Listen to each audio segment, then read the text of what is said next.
Hello guys, welcome to my first long video. मेरा नाम है प्रकाश और आपको मेरे यूट्यूब चैनल में स्वागत है। और आज हम लोग बात करने वाले हैं कैप्टन अमेरिका और स्पाइडरमैन के बारे में, यानी कि उन दोनों अगर फाइट किया तो कौन जीतेगा।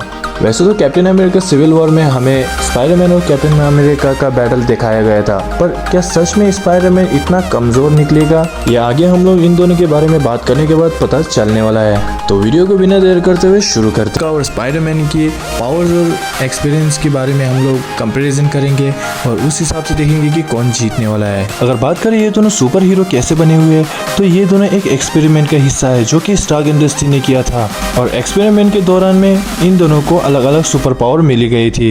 अगर बात करें कैप्टन अमेरिका की, तो वो पहले एक दुबला सा बीमारी का सोल्जर था और बाद में उसको एक एक्सपेरिमेंट का हिस्सा बनाया गया था क्योंकि वो काफी ब्रेव और इंटेलिजेंट था।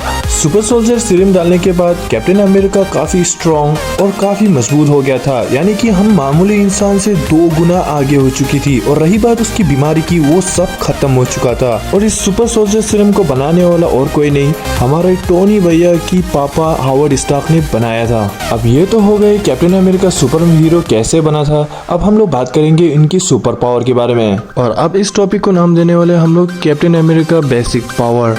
कैप्टन अमेरिका के पास एनहांस स्ट्रेंथ है, वो कई सारे फाइटर लोगों के साथ भी लड़ सकता है। यहाँ तक कि उसने आयरन मैन को भी काफी खतरनाक टक्कर दिया है और विंटर सोल्जर को भी उसने अकेले संभाला था। और तो कैप्टन अमेरिका ने इन्फिनिटी वॉर और एंड गेम में थैनोस जैसी खतरनाक एलियन के साथ भी लड़ाई कर चुका है, और एंड गेम में तो थैनोस की कितनी पिटाई की थी हम सबको याद ही होगा। और तो कैप्टन अमेरिका ने एज ऑफ अल्ट्रॉन के अंदर अल्ट्रॉन के साथ भी हैंड टू हैंड फाइट किया था। अगर बात करें कैप्टन अमेरिका की ताकत की, तो कैप्टन अमेरिका सिविल वॉर में उसने एक हेलीकॉप्टर को उड़ते हुए रोक लिया था, वो भी अपने हाथों से। और इस बात से अंदाजा लगा सकते हैं कि कैप्टन अमेरिका कितना स्ट्रॉन्ग है। कैप्टन के पास सुपर ड्यूरेबिलिटी भी है, उसने 3 मंजिल बिल्डिंग से छलांग लगाने के बाद भी कुछ भी नहीं हुआ था। इस बात से हम लोग देख सकते हैं कि उसकी बोन कितनी स्ट्रॉन्ग है।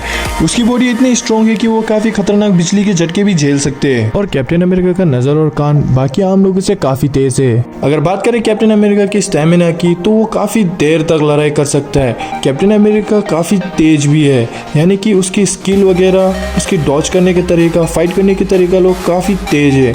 अब ये बात तो हो चुकी है कि कैप्टन अमेरिका का सुपर पावर के बारे में। अब हम लोग जानते हैं पीटर पार्कर, यानी कि हमारी AKA स्पाइडरमैन के बारे में। अगर बात करें पीटर पार्कर की, तो एक पहले मामूली सा स्टूडेंट था और बाद में उसको स्टार्क इंडस्ट्री का म्यूटेंट स्पाइडर ने काट लिया था। और पीटर पार्कर को स्पाइडर ने काटने के बाद उसके अंदर भी उसी स्पाइडर के जैसे पावर आ गई थी। और बात करें स्पाइडरमैन की सुपर पावर की, तो उसके साथ भी कैप्टन अमेरिका जैसा एनहांस ड्यूरेबिलिटी है, या फिर कैप्टन अमेरिका से ज्यादा भी। क्या सही में कैप्टन अमेरिका से ज्यादा स्पाइडरमैन के साथ एनहांस ड्यूरेबिलिटी है कि नहीं, अब आप लोगों को पता चलने वाला है। मैं आप लोगों को कुछ एग्जांपल के थ्रू दिखाने वाला हूँ। आप लोगों को तो याद ही होगा, होमकमिंग के लास्ट सीन में इतना फाइट करने के टाइम पर वॉल्चर ने पूरे के पूरे बिल्डिंग ही स्पाइडरमैन के ऊपर गिरा दिया था, और कुछ ही देर में फिर से वो खड़ा होकर वॉल्चर को रुकाने के लिए गया था। अब हम लोग यहाँ पे माने या न माने, हम लोग ये तो मानना होगा कि स्पाइडरमैन का ड्यूरेबिलिटी कैप्टन अमेरिका से काफी आगे है। अगर बात करें स्पाइडरमैन की एनहांस स्ट्रेंथ की, जहाँ कैप्टन अमेरिका को बकी को रोकने के लिए काफी मेहनत का सामना करना पड़ा था, वहाँ स्पाइडरमैन हंसते हंसते बकी बार्न्स की खतरनाक पंचेस को ही नहीं, यहाँ तक कि फैल्कन को भी जमीन चाटने पर मजबूर कर दिया था। और यही नहीं, कैप्टन अमेरिका से स्ट्रेंथ स्पाइडरमैन का अच्छा है कहकर उसने काफी बार प्रूव कर चुका है। अगर बात करें स्पाइडरमैन की एनहांस स्पीड और स्टैमिना के बारे में, तो वो काफी तेज और काफी देर तक लड़ाई कर सकता है। मैं तुम्हें एक प्रूफ के साथ एग्जाम्पल देता हूँ। अब तुम लोग टाइटन ग्रह पे थैनोस के साथ लड़ाई तो याद ही होगा इन्फिनिटी वॉर में।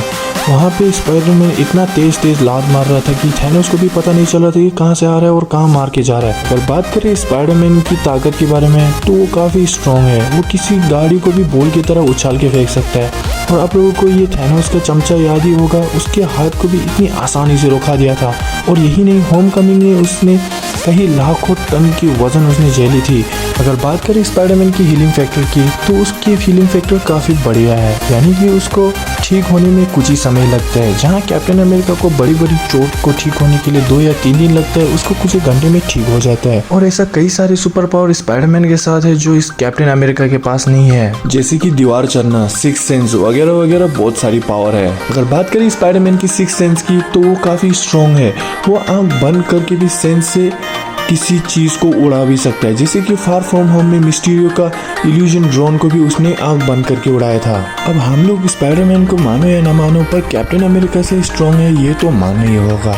फिर भी स्पाइडरमैन कैप्टन अमेरिका के आगे क्यों फीका पड़ जाता है? तो वो रीजन है एक्सपीरियंस। कैप्टन अमेरिका कई सारी जंग लड़ चुके हैं, यानी कि 19वीं सेंचुरी से वो जंग लड़ते हुए आ रहे हैं, पर स्पाइडरमैन अभी सिर्फ नया है, वो अभी एक 16 साल का बच्चा ही है। अब लोगों को पता चल गया होगा सिविल वॉर में स्पाइडरमैन कैप्टन अमेरिका के सामने क्यों वीक पड़ गया था। तो ये थी आज की कैप्टन अमेरिका वर्सेस स्पाइडरमैन की वीडियो।